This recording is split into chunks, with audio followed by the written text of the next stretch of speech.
in Isaiah 27 tonight. I'm not going to get any grand ideas of getting any further than that, but if I can get through 26 and 27. Last week we read 26, so some of it should be familiar for us, but I want to kind of backtrack just a little bit because we're about to get into a term that is going to start being used a lot more frequently in Isaiah. And it's the term, and I'm going to throw this out here. What does peace mean to you? When you think of the word peace, what comes to mind? Huh? Comfort. Okay, so you're at a place of comfort, correct? Can I put one over here? All right, so safety. Safety is an idea. Calm. Peace of mind. No stress. Well, I'm never at peace.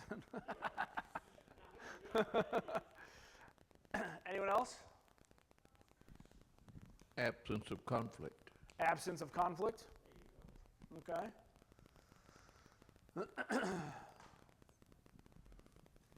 Anyone else? Acceptance. Okay. So there's kind of an identity part of this, right? Where you feel welcome to a place. So there's kind of some peace. All right. You ever show up to a new group? You know, you're kind of newbie there, and it's kind of real nervous, and then like 5 weeks later, you wonder why you were ever nervous because they're just as, foolish as you are, people there. Peace. So a lot of times when people think of peace, and we kind of hit some of it, and peace is one of those words that has many different meanings, right? Many different facets to it. If you're talking about war, obviously peace is, talking about the absence of war, the absence of conflict, getting to a resolution, those types of things. Some people talked about peace being, just not having worry, right? Just not anxiety and worry. But peace needs to be something, and this is what we're going to talk about, that transcends circumstance. Because when God calls us to peace, He understands that we're going to live in a world that's full of what? Stress, danger, strife, conflict. And we can't just be in a place where we're at peace, not at peace. At peace, not at peace. Right? I had almost like a good day, bad day kind of thing. Peace is something that allows us, and the word that we're going to be looking at heavily, especially in the next couple of weeks, is the idea of rest. Being able to rest. My daughter, for example, Olivia, they are at teenage Christian camp all week. So at 1 a.m. on Sunday night, we get a call because my daughter can't do what? She can't sleep. Why? She doesn't, she's not home. She's not in the comfort of her home. You never do this in a cabin. She's in her cabin. She turns on her flashlight, and what does she see? Bugs. I'm sorry, but when I see bugs all around me, I'm no longer at peace, right? I don't have rest. It's going to be hard to sleep, right? And so I've been driving her back and forth every night to camp this week because I want her to go to camp, right? But she can't sleep there, and she has a much more rest at home. And so part of it, the fact that she is home in her bed, there's familiarity. You're familiar with it, right? You know what to expect, having some kind of expectation, right? Knowing what to expect. And guess who also is in the home with Olivia? Mom and Dad. Her life is the same at camp every week. She has to go and hang out with friends. She has to go and deal with, the whole way back. I pick her up at like 9:30 at night, and I think she just got off their 4th Dr. Pepper they fed her, and ate brownies that I don't know, they just throw sugar at these kids. And she's, telling me all the stuff all the way home. She still has to deal with life, doesn't she? But dealing with life and having some sort of something that's going to bring you rest is what we need, right? The kind of peace we're talking about is directly related to what we've been talking about, and that's trust. If you promise me something and I trust you, then I don't have to worry about it. Why do we tell little kids when they're scared? It's going to be okay. What are we trying to get them to understand? Or when they're maybe in a situation, or they're going through a conflict, they're in a place of panic, maybe a little fear, and you say the words, "I'm here. It's going to be okay." If they listen and they believe what you're saying, what happens to them most of the time? Many times. There's okay, I can get through this. You're not removing them from the circumstance. You're giving them the peace. You're giving them the confidence. You're giving them the reassurance. You're giving them that I can never say it, the familiarness, that's a better word for me, right? Of knowing that they don't have to do it alone. And so the peace that we find in God is not that God is going to just somehow remove all the conflict out of our life. Nor does God want us to just escape from all the conflict in our life. He says, trust me. I am with you. I will never leave you, nor forsake you. There is something that is coming that is better than what you're going through. Just give me time. Be patient, right? A whole lot of things that God would say. Now, ultimately in Isaiah 26, Isaiah is speaking to people who are not yet in exile, but they're going to go through what? They're about to go through exile. And when they're going through exile, the words of Isaiah are things that resonate because the prophets that are with them in exile quote Isaiah a whole lot and try to remind them. Remember what the prophet said. Remember when the Lord said. Remember when the Lord spoke, right? And oftentimes, they just have to be reminded that this is temporary, right? This is temporary. This is not something that's going to be everlasting. And even if it brings about my own physical life or own physical death in this world, what can I hope in? I can hope in the resurrection, right? I can hope in God being good, all right? So what we're going to be looking at in Isaiah 26 is it's going to be pointing us towards this grand end of time land of peace. But what its intent is for you to understand there's coming a day when all our enemies will be removed, when all that stuff is going to be taken away. And the hope is that if you can envision the end time hope, the end time trust, the end time kingdom, it will give you peace in your today, because you know the future. There is just sometimes just knowing that there's light, sometimes just knowing that this won't be forever is all some people need to get through to the next day, right? So it's about understanding that God sees a bigger picture than what we see. God knows more than what we know, and so we need to trust. And when we trust, it brings about peace. Okay, so I want to read, let's see. Someone read Isaiah 32:17. Jesse, does your concept of peace that you're talking about here encompass the Ephesians 2:15 talk about peace? Like the peace between two being made one? Yeah. Yeah. A unity, right? Peace between brethren. Well, it's, I guess, that Christ, that the Jews and the Gentiles, no longer there's any enmity. Jesus basically created peace between the two. Yeah, and that's incorporating in this because one of the things that we've been talking about is that the wicked city, the high and lofty city, has been what?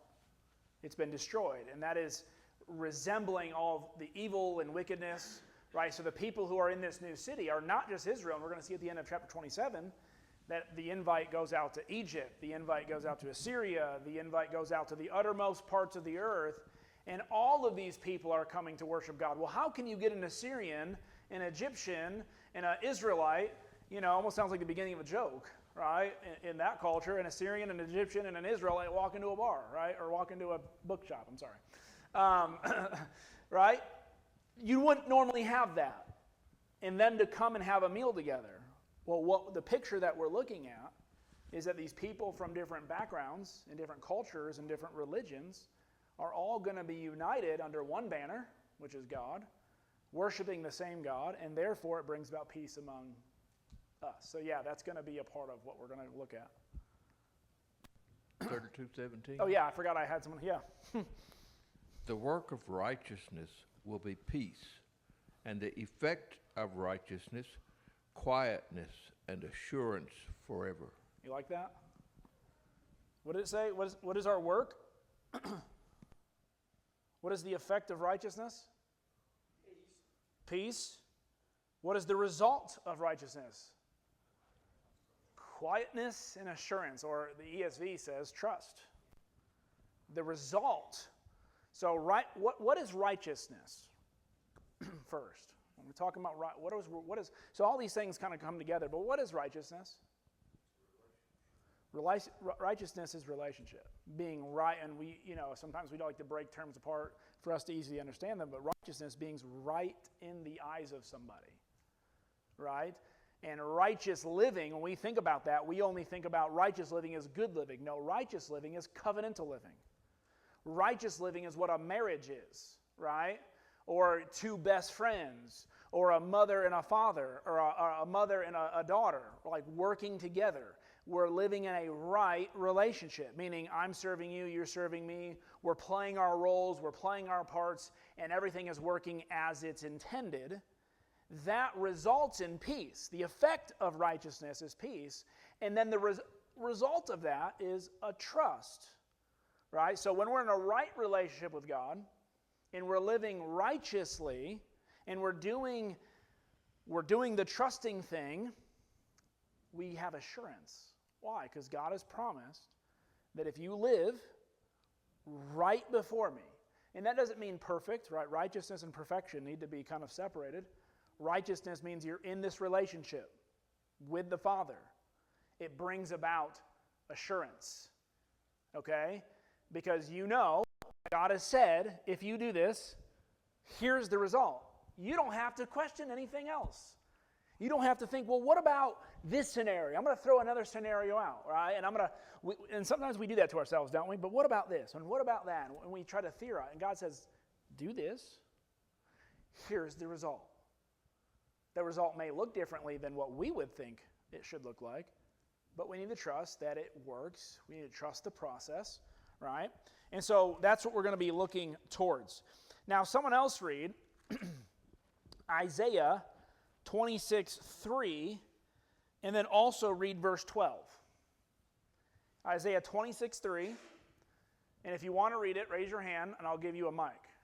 All right, Don, right behind you. You want 3 and then 12? 3 and then 12, please. 26. You keep him in perfect peace, whose mind is stayed on you, because he trusts in you.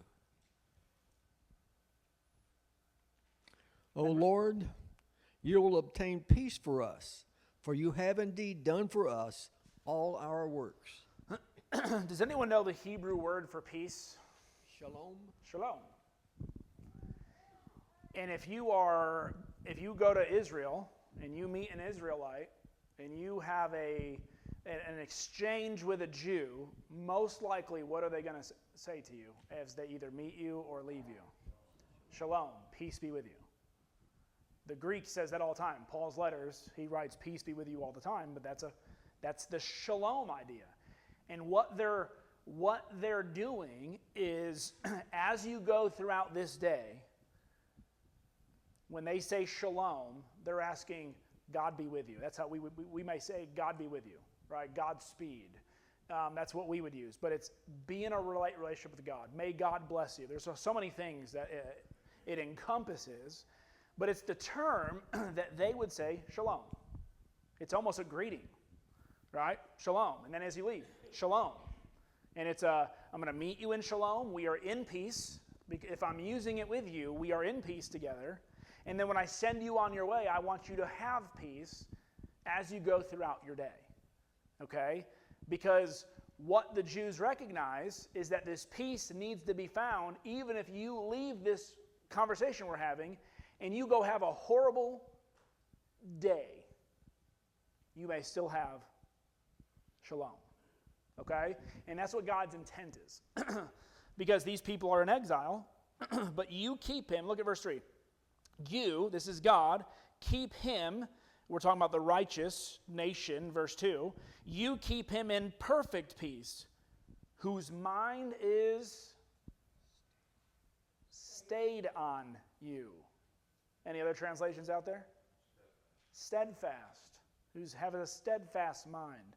Who is the one who's going to have perfect peace? The one whose mind is on God. Do you not notice that in your own life? Do you ever experience that in your own life when your mind's not on God and is focused on all the bad things that are going on? What happens to peace? Out the window. Out the window. Same circumstances, same life. And all of a sudden you're like, you know what? I'm going to have a God day today. I'm going to have a peace day today. It's going to be me and God today. And those are hard moments to have sometimes. All of a sudden, there is problems aren't gone. Still going to have to face them. Still going to have to go through it. But there is a peace. There's a relationship there that helps us to understand that we have something more than what we have here. Because look, because he trusts in you. And then verse 4, trust in the Lord forever, for the Lord, God, is an everlasting rock. Why can we trust God? He does not change. Do people in our life change? Right? Are there people you used to trust that you can no longer trust? Are there people you used to not trust and now you do trust? Sure. God, he's steadfast. And as long as you are steadfast in keeping your mind on him, you will have peace. And I'm not going to go into verses 5 through 7. It's basically, I do want to get into 7, 5 and 6. Look at verse 7. The path of the righteous. This is in this perfect city. This is in where the gates of righteousness flow. The path of the righteous is level. You make level the way of the righteous. What does he mean by that? The path of the righteous are level.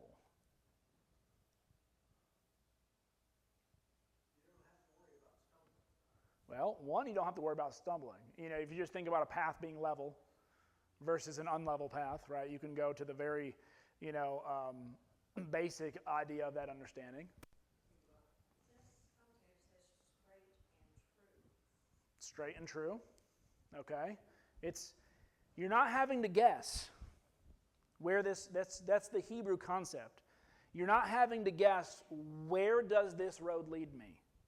Right? Have you ever gone in the woods and you see a path and you're kind of like, I don't know if I should walk down that path because I don't know where it goes. Or maybe if you're like my dad goes, ooh, a path, let's walk down it. 3 hours later, we have no idea where we are, right? And, we're just lost. And thankfully, he normally tries to carry a GPS thing around with him. But that was before fancy phones that you could just zoom in, all right? You had to kind of do some coordinating, get out the map, and figure out where you are. And my dad would do that all the time on his hikes. There are days he had to sleep out in the woods. He always brings a little sack with him because he just couldn't find his way back, right? Didn't know where the path went. He's a very curious person, and that's not the Lord. This is not something you kind of go, I hope this leads me right. It's level. It's straight. It's true. Okay? And we don't have a whole lot of those things in our life, do we always? Right? I mean, just turn on your news today. Turn on your news the last couple days. What's going on? Stuff I don't want to talk about. Stuff I wish would never have to happen again in this world. I never want to see the death of another innocent person in my life. Never. But I'm going to suffer it. How can I have peace in that? Because this path is true. This path leads to the Lord. And My job, once again, as we're going to see at the end of chapter 27, is not just to take this path by myself, right? But to bring other people along with it. Bob? Down to verse 4, trust in the Lord. Yeah. If you haven't got that trust, it's going to be a very bumpy trip. Yeah. Look at verse 9. I think this is sometimes what I'm missing, when I'm thinking about peace. Because, Jesse, okay, you're saying to focus on God. What does that look like? What does that look like? Okay, wake up, read your Bible. Sometimes that works. You ever read your Bible and you're just kind of like, didn't really do anything for me today. You ever have that? Sometimes you're just not. You don't really, maybe you don't know what's going on, and you open up, you're like, I don't know what's going on in here. Well, I had another discussion with someone earlier, but maybe I'll bring that up later. But sometimes you're just like, you know what, I don't want to, this isn't doing anything for me because your mind's just not right.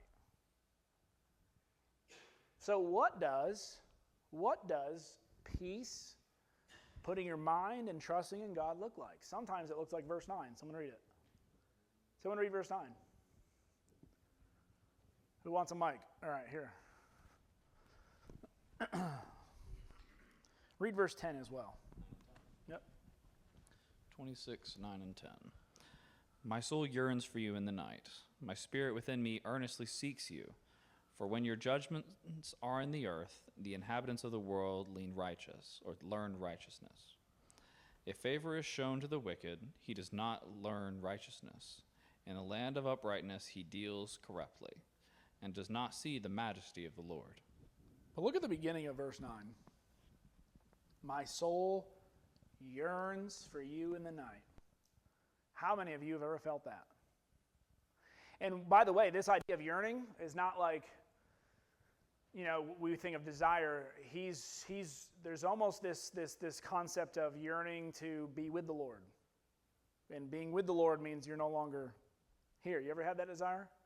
Sometimes we're like, you know what, Lord, it'd be a whole lot easier if I just go be with you now. It'd solve all my problems, right? All my problems are because I still live here. I yearn to be with the Lord. What does Paul say in Philippians about being with the Lord? He says, it's better. It solves all my problems right now. You guys are my problem, He's like, but to stay with you is beneficial for you, right? And so whether I'm with the Lord or whether I'm here, I'm going to serve, right? But sometimes you have that inner desire, and we use the phrase in the end of Revelation, Lord, come quickly. And what we mean by that is don't let this conflict keep coming. Don't let whatever is going on, end it now so I can get back to peace. And what Isaiah is trying to get us to understand is that peace can be found in the midst of the conflict. Peace has to be found in the midst of the conflict. It's the only way we really know if we trust God, isn't it? Isn't it easy to follow the path when the path is easy? What happens when there's thorn bushes and, vines you got to crawl through and it becomes hard and difficult? Everybody's thinking about turning around then. I want to get back on the easy path. Well, just because it's level doesn't necessarily make it easy. It's only easy when our trust is in God, our mindset on Him. Everything else, as Paul would say, is light, momentary affliction in comparison to the weight of the crown of glory.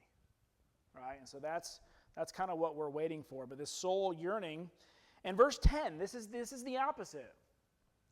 The opposite of yearning for the Lord is not seeing what the Lord is doing. People who don't yearn for the Lord don't look for God's plan and God's path and all that's going on. Right? I can look at the Iran, Israel, Russia, Ukraine, America, whatever, all the stuff going on. And if I get so focused in on why and what and who's right, who's wrong, and this and that, sometimes I step back like, I wonder what the Lord's trying to teach us here. I wonder what the Lord is thinking about all this. I wonder what God is, does He have a hand in this some way? And what's his hand? What's his play? Has he done something like this before? If he did, if it is him, what is he trying to teach me?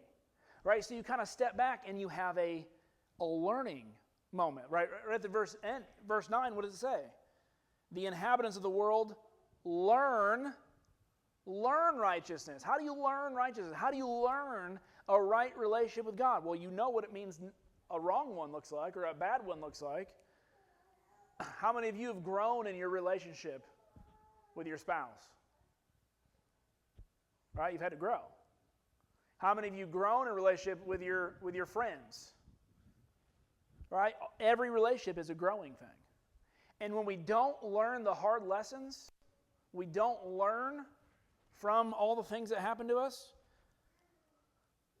we look at verse 10. If favor is shown to the wicked, he does not learn righteousness. Like even when favor is shown to the wicked, they haven't learned the right lesson.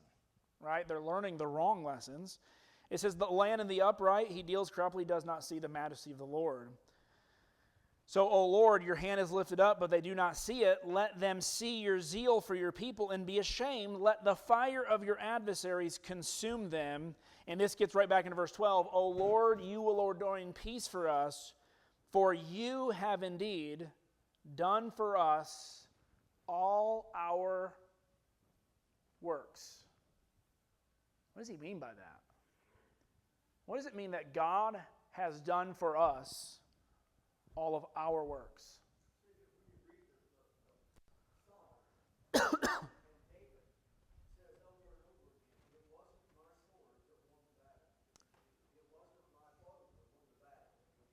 Yeah.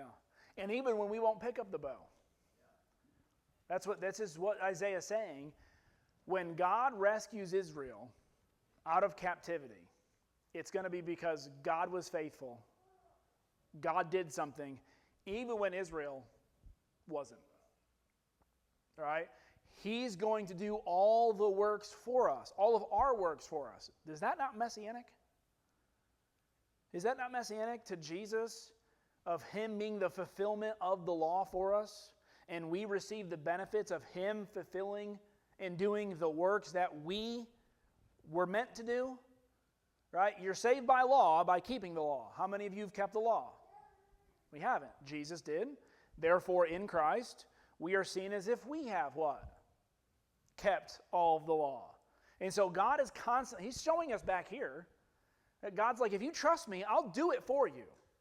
This goes back to Joshua chapter 1, verses 8 and 9. Be strong and courageous. Do not fear, for everywhere your foot leads, I've already given to you. The path is already laid, right? And so this is what real peace looks like. It's to trust that God is paving the way, and though it may be unclear to us, guess who it's not unclear to? Guess who's not wondering what's happening? Or wondering what's going to happen? Or wondering what the end result, he's kind of waiting around going, man, I really hope this happens. He knows, right? And so who are you going to trust? The one who knows or the one who's just kind of guessing? And so, but look at verse 15 or verse 14. These are the ones who are the wicked. Look at verse 14. They are dead. They will not live. They are shades. They will not arise. To that end, you have visited them with destruction and wiped out all remembrance of them. Ultimately, all the deeds of this earth one day are going to be what? Forgotten. All the great achievements, all the great wonders, all the great things that people do, one day they will be forgotten. Guess who won't be forgotten? Those whose names are written in the Lamb's Book of Life. They will never be forgotten. Why? Because God won't forget them. And will live, right? The dead, they can't carry their story forward, right? They can't carry they're dead. Only living can do that. And so that's where you get into it once again. And we talked a little bit about this last week, but I kind of read through some of this quick. Look at verse 19. your dead, this is now Israel, this is those who trust, your dead shall live, their bodies shall rise. By the way, for a Jew, that's a very hard concept for them to get around. I don't know what they would have understood about this passage. And as you get into some Second Temple Judaism stuff, and they have some things about it, but they kind of overlook this. This was not a resurrection of the body for them. They didn't connect the dots most of the time, because they thought when you died, that was kind of the end. That's why they were waiting for a physical kingdom. I want to be a part of the physical kingdom. Why? Because it's going to be here, and when I die, I can't be a part of it. And why is it always got to be the next generation? Right? And that's why God had to kind of remind them, hey, I am the God of Abraham, Isaac, and Jacob. Sadducees, took on to the no resurrection thing. The Pharisees were one of the first to kind of promote, maybe there is a resurrection, right?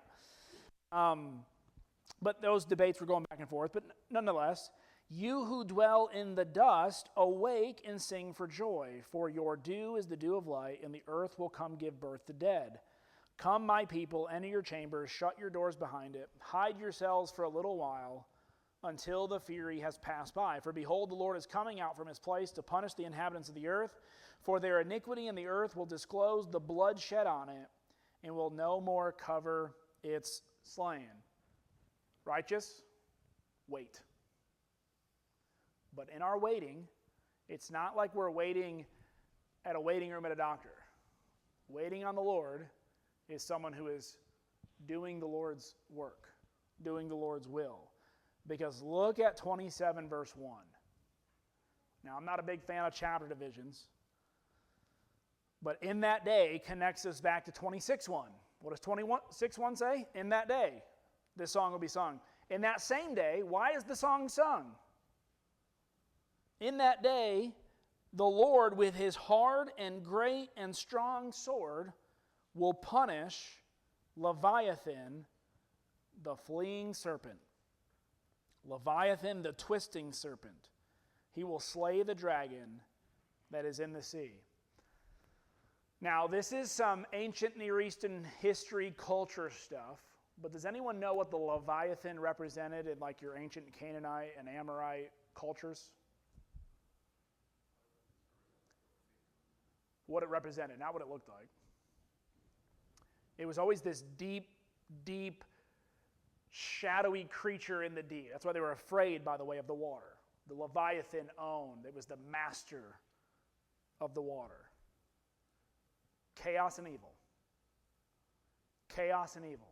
It's why there's a lot of Jews, when you get into Genesis chapter 1, and it said that the Spirit hovered over the face of the waters, the chaotic waters, and out of the chaotic waters, God created life, right? From chaos to order, from wickedness and from no life and from death to life. And Job, by the way, uses the Leviathan.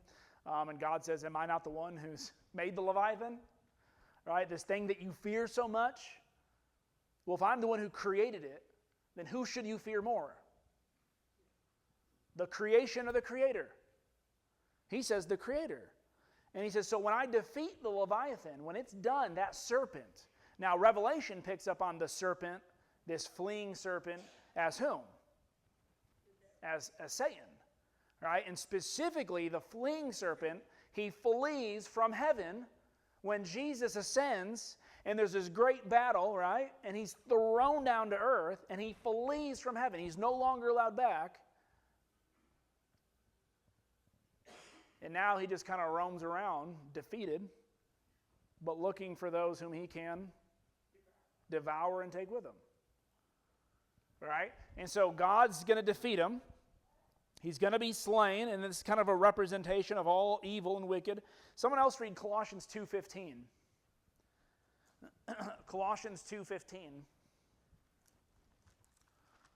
In respect to Jesus and the cross. Who wants to read it? Who's got it? Let me get you a mic. All right, Tom?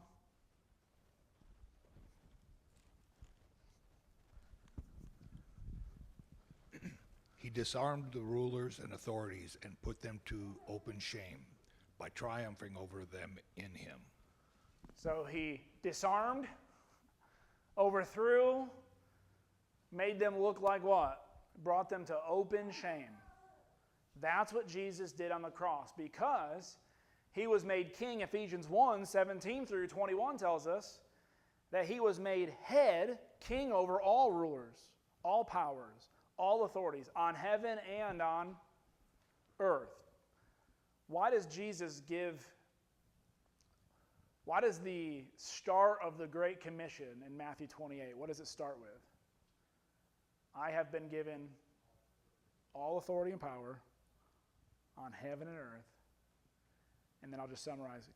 Go and do my will. How can you fear when the one who sent you is the one who's in control of everything? Right? That's peace. Now, is that the first bell or second bell? First bell?